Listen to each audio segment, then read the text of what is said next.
السلام علیکم۔ سنہری کرنیں، قصہ نمبر 62۔ شکاری خلیفہ کا خوبصورت شکار۔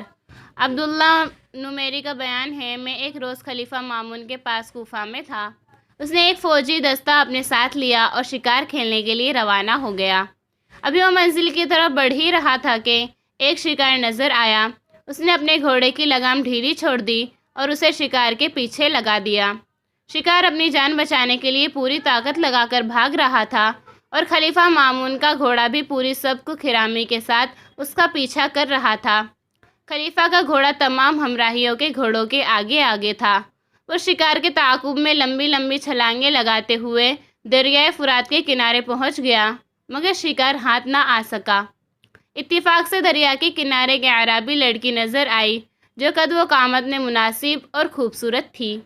اس بدویہ نے ایک مشکیزے میں پانی بھر کر اپنے کندھے پر رکھا ہوا تھا اور دریا کے ساتھ ساتھ چل رہی تھی کہ اچانک اس کا پاؤں پھسل گیا اور سیکھتے ہوئے اس کے منہ سے یہ آواز نکلی: یا ابتی ادرک فاہا قد غلبنی فوہا لا طاقت لی بفیہا۔ ابا جان، میرے مشکیزے کا منہ پکڑ لیں، اس کا منہ مجھ سے چھوٹ گیا، اب اس منہ کو سنبھالنے کی مجھ میں طاقت نہیں۔ لڑکی کا فصاحت و بلاغت سے پر کلام خلیفہ مامون کے کانوں سے ٹکرایا تو وہ بڑا حیران ہوا۔ ادھر لڑکی نے مشکیزہ پھینک دیا۔ خلیفہ مامون آگے بڑھا اور لڑکی کے پاس آ کر پوچھنے لگا: یا جاریۃ من ای العرب انتی؟ لڑکی، تم عرب کے کس قبیلے سے تعلق رکھتی ہو؟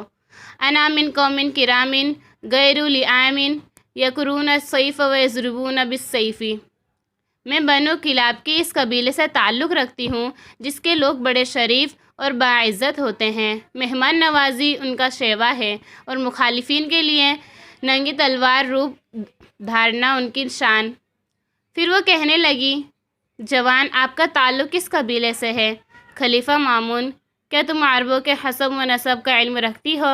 اعرابیہ: تھوڑا بہت علم تو ضرور ہے۔ خلیفہ مامون: میں قبیلہ مضر سے ہوں۔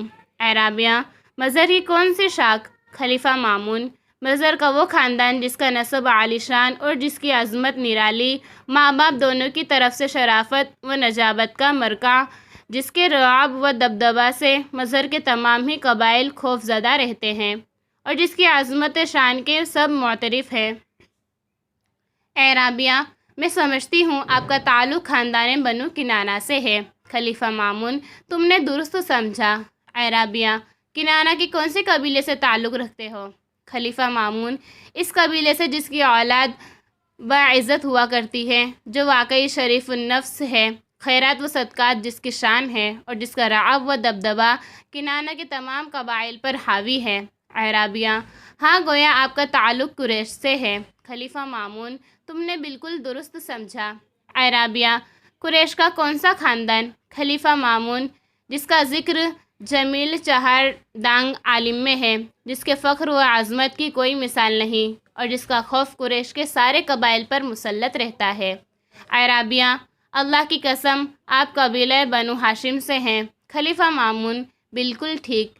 اعرابیہ: خاندان بنو ہاشم کے کون سے گھرانے سے آپ کا تعلق ہے؟ خلیفہ مامون: وہی گھرانہ جس کی قدر و منزلت معروف ہے، جس کا مقام و مرتبہ سب سے بلند ہے، جس کا خوف بنو ہاشم کے تمام قبائل پر طاری رہتا ہے۔ یہ سن کر اعرابیہ کہنے لگی: السلام علیک یا امیر المؤمنین و خلیفۃ المسلمین۔ آپ پر سلامتی ہو اے امیر المؤمنین و خلیفۃ المسلمین۔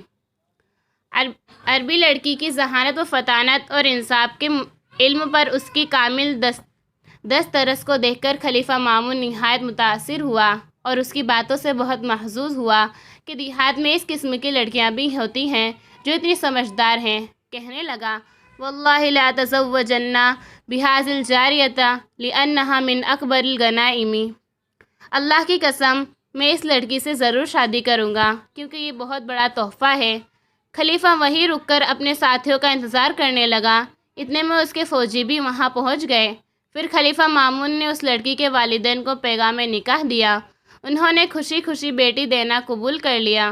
چنانچہ وہ شادی کر کے خوش و خرم واپس ہوا۔ گوا اس کا مطلوبہ شکار تو ہاتھ سے نکل گیا تھا، مگر یہ خوبصورت شکار اس سے کہیں بڑھ کر تھا۔ یہی لڑکی خلیفہ مامون کے بیٹے عباس کی ماں بنی۔ السلام علیکم۔